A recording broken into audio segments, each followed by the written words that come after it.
ഓണം അടുക്കാറായപ്പോൾ തൊട്ട് വിചാരിക്കൽ തുടങ്ങിയതാണ് ഓണം ക്രാഫ്റ്റ് ചെയ്യണമെന്ന്. പക്ഷെ അതിനുള്ള സമയവും സന്ദർഭവും അടുത്ത് വന്നത് ഇപ്പോഴാണ്. അപ്പോൾ നമുക്ക് ആദ്യം തന്നെ ഒരു ഓണത്തിൻ്റെ ഒരു ഗിഫ്റ്റ് കാർഡ് ഐഡിയ ചെയ്യാമെന്ന് വിചാരിച്ചു. എല്ലാ കൂട്ടുകാരുടെയും സ്കൂളൊക്കെ അടയ്ക്കണതിന് മുന്നേ ചെയ്യണമെന്ന് വിചാരിച്ചതാണ്. കുറച്ച് ലേറ്റായിപ്പോയി. എന്നാലും കുഴപ്പമില്ല, നമുക്ക് സ്കൂൾ തുറന്നിട്ട് ബിലേറ്റഡ് വിഷസൊക്കെ അറിയിക്കാമല്ലോ. അങ്ങനെ ഈ കാർഡ് നിങ്ങളുടെ ഫ്രണ്ട്സിനും ടീച്ചേഴ്സിനൊക്കെ ഗിഫ്റ്റ് ചെയ്യാം. അല്ലെങ്കിൽ നമ്മുടെ വീട്ടിൽ ഗസ്റ്റൊക്കെ വരുമ്പോൾ അവർക്കും കൊടുക്കാം. അവർക്കും ഒരു സന്തോഷമായിക്കോട്ടെ. എല്ലാവർക്കും സിമ്പിളായി ചെയ്യാൻ പറ്റുന്ന ഒരു ക്രാഫ്റ്റാണിത്.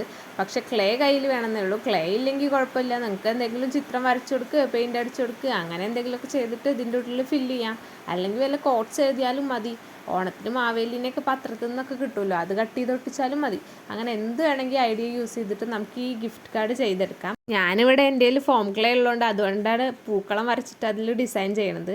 ഇത് കണ്ട എളുപ്പമാണെന്ന് തോന്നുമെങ്കിലും കുറച്ച് കഷ്ടപ്പെട്ടിട്ടാണ് ചെയ്തത്. നമ്മൾ നല്ല കോൺസെൻട്രേറ്റ് ചെയ്ത് അതിൽ തന്നെ ഫോക്കസ് ചെയ്ത് ചെയ്തെടുക്കേണ്ട ഒരു കാര്യമാണ്. അല്ലെങ്കിൽ പുറത്തേക്കൊക്കെ ആവും, അപ്പോൾ അത് വൃത്തികേടാവും. അപ്പോൾ ഈ ക്യാമറ വെച്ച് ചെയ്യണോണ്ട് അതിൻ്റേതായ ബുദ്ധിമുട്ടുകളുണ്ട്. ഈ വരച്ചെടുത്ത ഡിസൈൻ എല്ലാം ഒക്കെ ചെയ്യാൻ പറ്റിയില്ലെങ്കിലും ഏകദേശം ഒരു രൂപം വന്നിട്ടുള്ള ഒരു പൂക്കളമായിട്ടുണ്ട്. ഇത് പൂക്കളത്തിന് പകരം നിങ്ങൾക്ക് സദ്യ ആണെങ്കിൽ സദ്യ ഒരുക്കാൻ ക്ലേ കൊണ്ട് എന്ത് വേണമെങ്കിൽ നിങ്ങളുടെ ഐഡിയ പോലെ ചെയ്യാം. പിന്നെ എൻ്റെ ചാനലിലൂടെ വേറെ എന്തെങ്കിലും ക്രാഫ്റ്റ് ചെയ്യാൻ നിങ്ങൾക്ക് അഭിപ്രായം ഉണ്ടെങ്കിൽ നിങ്ങൾ കമൻറ്റ് ബോക്സിൽ അറിയിച്ചാൽ മതി. ഞാൻ അതനുസരിച്ച് ക്രാഫ്റ്റൊക്കെ ചെയ്യാം. പിന്നെ എല്ലാവർക്കും എൻ്റെ ക്രാഫ്റ്റൊക്കെ ഇഷ്ടപ്പെടുകയാണെങ്കിൽ നിങ്ങൾ സബ്സ്ക്രൈബ് ചെയ്യുക, ലൈക്ക് ചെയ്യുക, കമൻറ്റ് ചെയ്യുകയൊക്കെ ചെയ്ത് സപ്പോർട്ട് ചെയ്യണേ. അപ്പോൾ ഓണമായിട്ട് എല്ലാവരും അടിച്ചു പൊളിക്കുകയാണെന്നറിയാം.